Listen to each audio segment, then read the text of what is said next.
Hello everyone and welcome to Fitness Reloaded. In this episode I'm going to show you how to squat properly. Now this is really important because many people who think they know how to squat actually don't squat right. As a result, they may put their knees in danger, their low back, they may have incontinence, and also they may not be exercising the muscles that we're trying to target with squats, or at least not exercising them properly. So whether you're a beginner or whether you've been exercising for a while already, check this out. Okay, so now I'm gonna tell you the 5 mistakes that people make when they squat. But before I tell you this, I need to tell you that if you find that you are making one of those mistakes, don't feel bad about yourself and also don't think you're stupid. Actually, I've tried to teach proper squat technique to many different people, and I've noticed that whether you make those mistakes or not is not related to intelligence. Okay, so really smart people may not be able how to get it right from the beginning, and may take some time until they get how the movement actually works. So it's normal to make those mistakes, and that's actually why they're so common, and that's also why many people who've been exercising for a while might be making those mistakes without even knowing it. Okay, so let's start with the first mistake: bending your knees and hips concurrently. So check this out. When I'm doing a squat, my legs are a little bit more than hip width apart. My toes point slightly outwards, okay? And I'm squatting down and up. Now, what many people do, especially those people who are used to picking stuff from the floor by bending, I mean, how many people you know who do this, okay?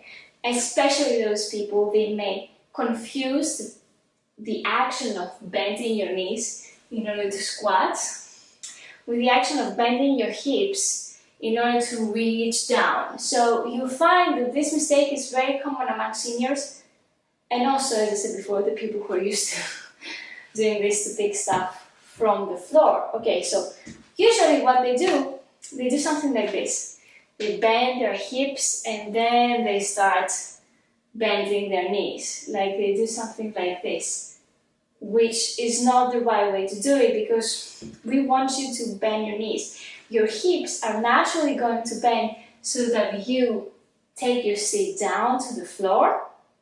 Okay, but you're not doing this on purpose. Okay, this is just how the movement goes. And by bending your hips extra, okay, by doing this pretty much on purpose, even if you don't realize it, it's kind of like cheating, because you get to feel that you've reached down earlier than if you just bend your knees, okay?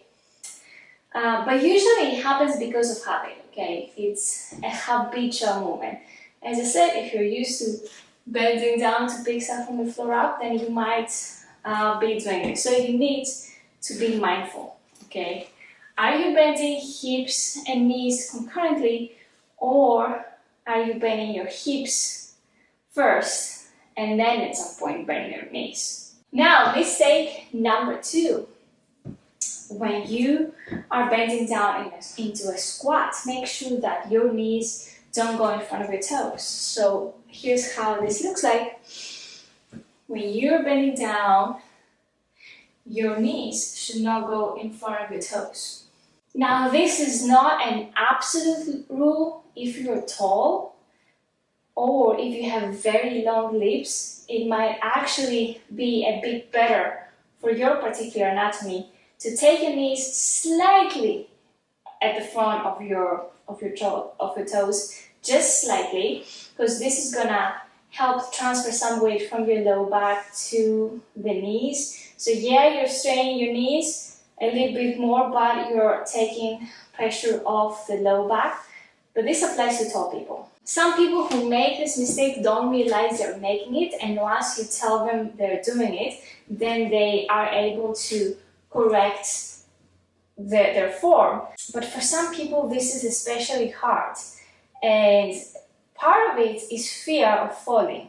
Okay, so if I'm afraid that as I squat and put my weight towards the back, I'm gonna fall down, then of course I'm gonna try to push my weight forwards, and yeah, my knees are gonna go in front of my toes so that I avoid falling, okay? Okay, so let me show you a squat as I'm trying to sit down on a chair.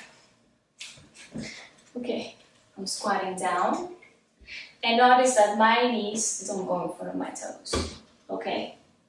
It actually, if you're new to squats, it actually pays off to have a chair like this and squat down on the chair.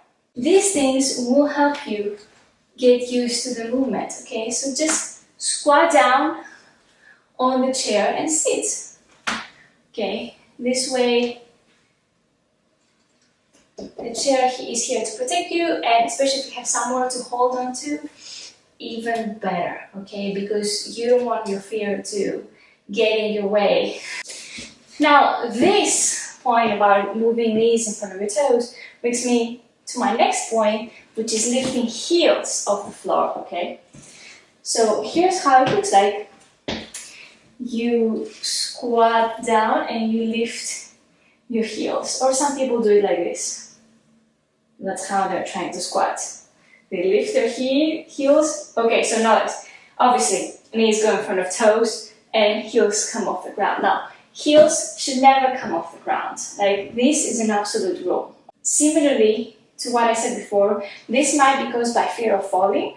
Okay, so if you're afraid you're gonna fall backwards, you actually try to put your weight towards the front by lifting your heels, and practicing with the chair will help stop this problem from happening. Another way to practice it, other than having a chair at the back, is to start out with the wall sit, okay? So find a flat surface, walk your body down, okay? And hold this position. Okay, now I'm holding a squat, but I'm holding it using the right form. And by doing the wall sit, it helps me get used to the right squat form. Another reason why people lift their heels up is that they don't have enough ankle mobility, okay? So if your ankles here are very tight, it's only natural that you cannot squat properly, okay? Because by squatting properly, you're stretching out this part of your body. So you need to work on ankle mobility, and you can do this so you can go to a wall and press against the wall so that you stretch out this part of your body. You can try getting into an ankle squat, okay?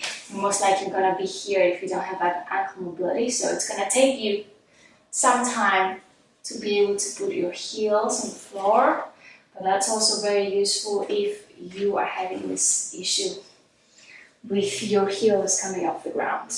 Next, another very common mistake, and that's actually very sneaky, okay? So that's one of those mistakes that people who've been squatting for a while don't know they're making, is that they let their knees collapse, okay? So an exaggerated form of this would be, now, obviously, if you were doing this, you would know, but in many people, this looks like maybe one knee just slightly, or the other knee slightly, or both, just a little bit. You see what happened? You're not supposed to collapse your knees towards the midline. You're supposed to keep them out, okay? So if this is happening to you, maybe it's happening because you don't know the right form. And now that I told you, you're gonna correct it right away. But maybe it's happening because you don't have strong enough abductors here. Okay, so you need strong outer thighs so that they pull your knee out and they don't let your knee collapse into the midline, okay? And there are two remedies for this. One is with this band, and the second one is with a foam roller. I'm going to show you this first. Okay, so if you have one of those bands,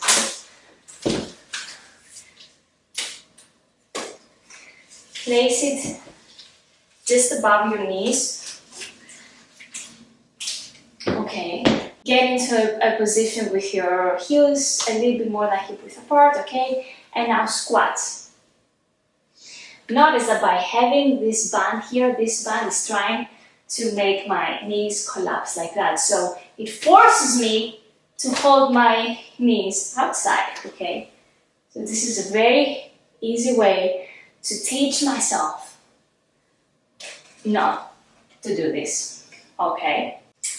Of course, other than using this band, you can also do exercises that target your hips, okay? Your outer thighs to make those muscles stronger. And also you can foam roll, okay? Foam rolling is also going to help. And if you find that one knee tends to collapse while the other knee stays where it should be, you're going to feel the difference. Like as you're rolling here, as you're rolling your hips and your outer thighs, you're going to feel that one area is more sensitive than the other, okay? So you need to practice and do this a few times a week, and you're going to see huge improvements. Now finally, another mistake that is also common is tucking your pelvis in right when you reach the bar. So this looks like this. You're squatting, and then here I have a neutral pelvis, and as I reach down, I round this part of my body. So instead of just keeping in neutral position, I round it here, okay? Some people also arch their backs, which is also not the right thing to do here, but I found that the rounding is more common. Now, the problem with this is that it may cause you incontinence, okay? So if you have incontinence and you're leaking a little bit when you're exercising and you feel it's just you, or you have this issue, it might actually be because of the way you're exercising. So try not tucking your pelvis in. Try keeping a neutral position, and then see if that helps your situation. Because what happens is that by rounding your back, rounding here your tail as you go down, you pressure here. You leave less room for your cyst here, and that's why sometimes you cannot take the pressure, and a little bit, you might have some leaks because of it. So keep in mind, try doing it without rounding your back and see if that helps you. Okay, so these were the 5 mistakes I see people making all the time. As I said before, if you're making these mistakes and it's difficult for you to get the right movement right away, this is totally normal, and it doesn't have anything to do with your intelligence, okay? I need to say it again. It mostly has to do with your body awareness, which is different. Okay, so thanks for watching, and I'll see you again in the next video. Bye bye!